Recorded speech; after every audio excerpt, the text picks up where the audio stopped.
Next is biologicals are tested at, option A Mumbai, option B Kolkata, option C Chennai, option D Kasauli. कहां पे?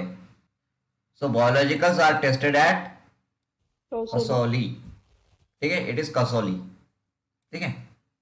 Then next, the drug and magic remedies act came into force in, option A 1930, option B 1937, option C 1945, option D 1955। Drug and magic remedies, 1955। Yes correct, it is of the year 1955। 1955 में यह act आया था। ठीक है। Then drug inspector is appointed under the act of, option A 19 of IPC, option B 21 of IPC, option C 42 of IPC, option D 48 of IPC. 21 of IPC. 21 of IPC, correct. Okay. Then the drugs and cosmetic rules were passed in, option A 1940, option B 1945, option C 1948, option D 1944। Option B 1945. Yes, rules जो है, rules were passed in 1945 and जो act है, act was passed in 1940। ठीक है। Okay. Then 9th edition of pharmacopoeia was publish in the year, option A 1996, option B 2007, option C 2010 and option D 2022। Option D 2022. Correct, it is the latest pharmacopoeia. Latest edition of pharmacopoeia कौन सा है? 19th addition है। और 19th addition कब publish हुआ है?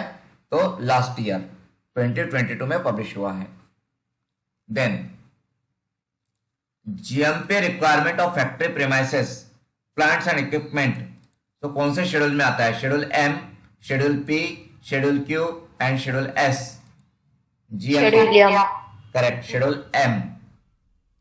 Then first Pharmacy Council of India was constituted in, option A 1940, option B 1948, option C 1949 and option D 1954। कब आई थी फर्स्ट? 1949. करेक्ट, 1949। 1948 में फार्मेसी एक्ट आया और 1948 में फार्मेसी एक्ट आने के बाद में 1949 में पीसीआई आया। ठीक है। Okay. Then this schedule for life period of drug is, option A schedule Q, option B schedule P, option C schedule A and option D schedule C1। Schedule P. correct, it is schedule P। okay, then PCI is reconstituted every, option A 2 years, option B 3 years, option C 5 years and option D 10 years। Option C 5 years. correct। Then for registration of pharmacies in the various states, the Pharmacy Act provides for the constitution of, option A Central Pharmacy Council, option B Registration Tribunals, option C Cooperative Societies, option D State Pharmacy Councils। Option D State Pharmacy Council. Correct, State Pharmacy Councils, MSPC है हमारे लिए। Then Pharmacy Act divided into sections and chapters, कितने sections और chapters है? Option A 46 and 4, option B 56 and 5, option C 36 and 5 and option D 46 and 5।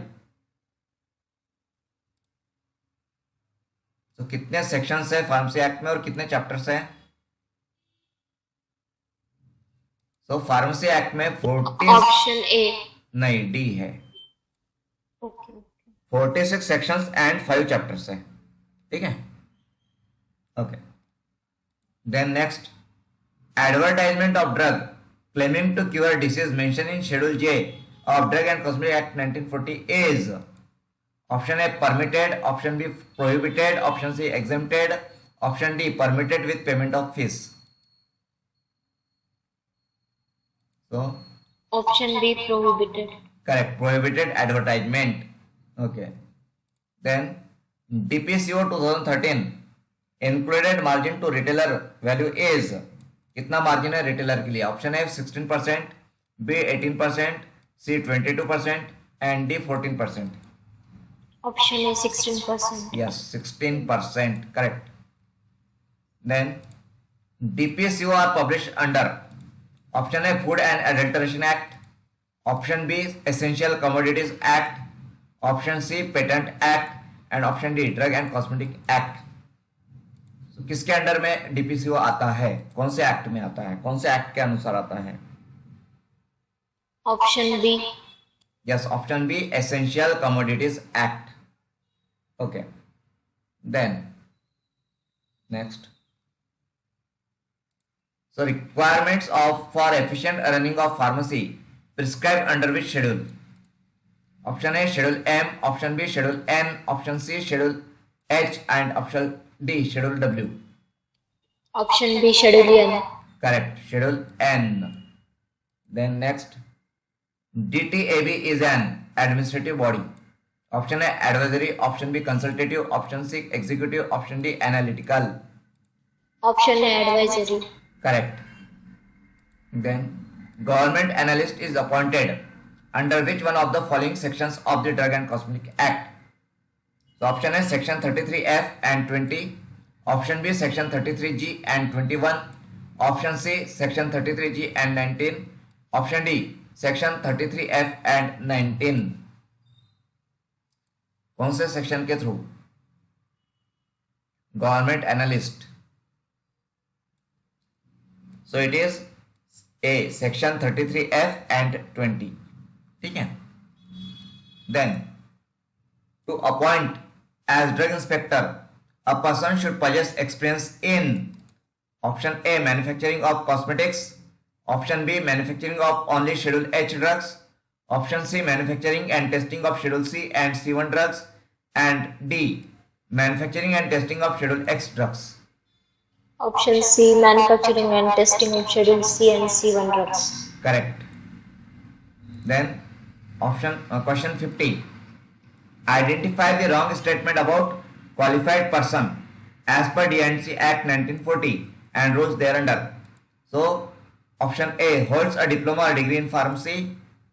Option B is a registered pharmacist under Pharmacy Act 1948.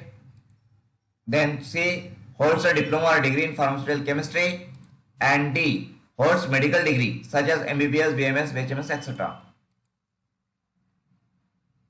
So qualified person, wrong statement. Last. Yes D, क्योंकि as per डी&सी act जो pharmacy का जिसको training है, जिसने pharmacy में training लिया है वही रजिस्टर्ड फार्मासिस्ट हो सकता है. ठीक है. तो यहाँ पे एमबीबीएस बीएमएस ये लोग these are not the pharmacist. ठीक है.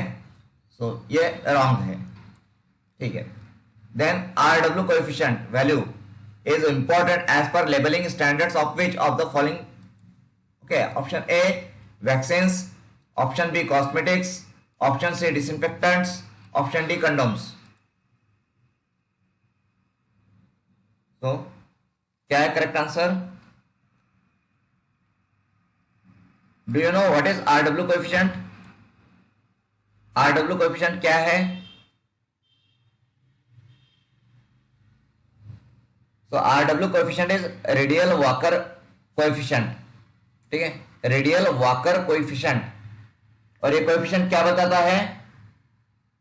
सो ये कोएफिशिएंट बताता है डिसइंफेक्टेंट का power, potency of disinfectant, strength of disinfectant. Disinfectant का स्ट्रेंथ कितना है, पोटेंसी कितना है, ये कोएफिशिएंट बताता है RW कोएफिशिएंट. ठीक है. तो RW कोएफिशिएंट ये डिसइंफेक्टेंट से रिलेटेड है. Okay. Then next, given the following are Schedule X drugs except amobarbital, amphetamine, glutathione and fenformin. तो इसमें से कौन सा Schedule X ड्रग नहीं है? कौन सा नहीं है? Phenformin. Yes, fenformin is not Schedule X drug. So what is the category of fenformin? क्या कैटेगरी है उसके? Anti epileptic drug. नहीं, फेनफॉर्मिन ये एंटी डायबिटिक है. ठीक है, एंटी डायबिटिक, हाइपोग्लाइसेमिक है। और बाकी ये जो एम्फोबार्बिटल है, इट इज बार्बिचूरेट। बार्बिचूरेट है, सीएनएस डिप्रेसेंट है। एम्फेटामिन सीएनएस स्टिमुलेंट है। ग्लूटेथिमाइड जो है ये हिप्नोटिक कैटेगरी में आता है, इट इज हिप्नोटिक, ठीक है। फेनफॉर्मिन ये एंटी डायबिटिक है। Okay, then next one, minimum age limit for registration as pharmacist is option A 18 years, option B 21 years, option C 19 years, option D 25 years. Option A, 18 years. Correct, 18 years. Okay. Then all of the following statements related to ethics are correct except. So option A, ethics deal with actions that are punishable. Option B, ethics is how society expects you to behave. Option C, helping the neighbor is a function of ethics. And option D, ethics deals with right or wrong. Option A, ethics deals with actions that are punishable. Correct. बिल्कुल सही. Okay. Then next, a secret agreement or contract between a pharmacist and a physician is option A, confidential agreement, option B, clandestine arrangement, option C, secret arrangement, and option D, illegal agreement. So क्या कहते हैं, अगर किसी pharmacist और doctor के बीच में कोई secret agreement होता है तो उसे क्या कहा जाता है? Option B, clandestine arrangement. Correct, it is clandestine arrangement, ठीक है। Then list of biologicals are under schedule. Option A C and C1, option B F, option C FF and option D H। Biologicals C. C मतलब FF, option C बोल रहे हो या फिर option A बोल रहे हो? C and C1. हाँ, मतलब ऑप्शन ए। ओके, ठीक है, करेक्ट है option A. Then schedule R1 stands for, option A standards for mechanical contraceptives, B standards for medical devices, C standards for ophthalmic preparations and D standards for cosmetics. Option B, standards for medical devices. Correct. Then opium is obtained from option A, Papaver somniferum, option B, cannabis plant, option C, coca leaves, and option D, Nicotina tabacum. Option A. Option A, Papaver somniferum, ठीक है। Okay. Then next, perfumes and deodorants are option A, medicinal preparations, option B, cosmetics, option C, manufactured drugs, option D, toilet preparations। इसमें आएंगे perfumes and deodorants. Cosmetics. Toilet preparations. Yes, they are toilet preparations, ठीक है, toilet preparations में आते हैं। Okay, then PCI introduced amendment in pharmacy act 1948 in the year 2008. What is that? तो 2008 में एक नया अमेंडमेंट लाया है फार्मेसी एक्ट में, वो क्या है? Option A introduction to B pharm practice course, option B introduction to pharm D course, option C revision of D pharm ER and option D revision of B pharm ER। 2008 क्या अमेंडमेंट हुआ है 2008 में फार्मेसी एक्ट में? Option B. Yes, introduction of pharm D course. तो pharm D course कब आया है? तो फार्म डी कोर्स आया है 2008 में, ठीक है। Okay, next, what is wrong while handling prescription as per ethics? Option A not showing expressions on face, option B not discussing merits and demerits of the prescription with the patient, option C not making any correction in the prescription without consulting the prescriber, and option D, not informing prescriber about prescription error found. So what is wrong? Option D. Yes, option D is wrong, ठीक है। Then which of the following is the limitation of activity to the pharmacist? Option A, sale of drugs, option B, fair trade practice, option C, diagnosis of disease, and option D first aid practices. क्या है इसमें, कौन सी activity pharmacist नहीं कर सकता है? Option C. Yes, option C diagnosis of disease, yes, ये pharmacist के लिए नहीं है। Then CGMP is part of the following schedule. Schedule N, option B schedule W, C option C schedule X and option D schedule M. CGMP किसका part है? Schedule M. Correct, it is part of schedule N. Next PCI stands for, बता दीजिए वैसे ही, ठीक है छोड़ देते हैं फार्मेसी आगे। Council of India. यस, आगे चलते हैं। So which one of the following important particulars is entered on register during registration? ठीक है, so option A qualification, option B family details, option C physical details, option D specialization subjects. Option A qualification. Yes, qualification correct.